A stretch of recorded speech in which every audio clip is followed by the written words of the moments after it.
Bəli, möminin bədəni, canı, cismi, malı, sərvəti zərbə ala bilər.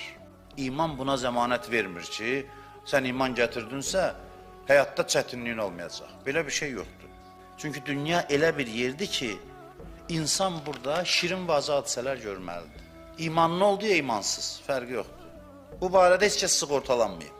Quran buyurur, وَلَنَبْلُوَنَّكُمْ بِشَيْءٍ مِنَ الْخَوْفِ وَالْجُوعِ وَنَّقْسٍ مِنَ الْأَنْوَالِ وَالْأَنْفُسِ وَالثَّمَرَاتِ deyib, biz sizi imtihan edəcəyik. Biraz qorxu ilə, biraz aclıqla, biraz malınızın azlığı ilə, biraz canınıza olan xətərlərlə, xəstəliklərlə, biraz məhsullarınızın kasadlığı ilə imtihana çəkəcəyik. Bütün bunları deyəndən sonra axırda deyir ki, وَبَشِّرِ الصَّابِرِينَ səbr eləyənlərə müjdə ver. Yəni, hadisələr yox, reaksiya önəmlidir. Hadisəyə hansı reaksiyanı verirsən, bu önəmlidir. Hadisəni necə qarşılayırsan, bu önəmlidir.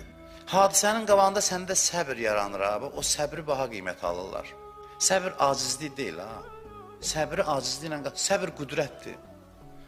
Səbr hadisələrin qabağında acizanə zəlil olmaq deyil.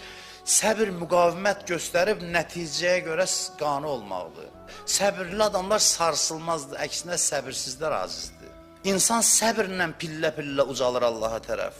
Cənnətə girənləri qarşılayanda nə deyirlər? Salamun aleykum bima səbərtum. Salam olsun sizə səbr etdiyinizə görə. Fə ni'mə uqbəddar.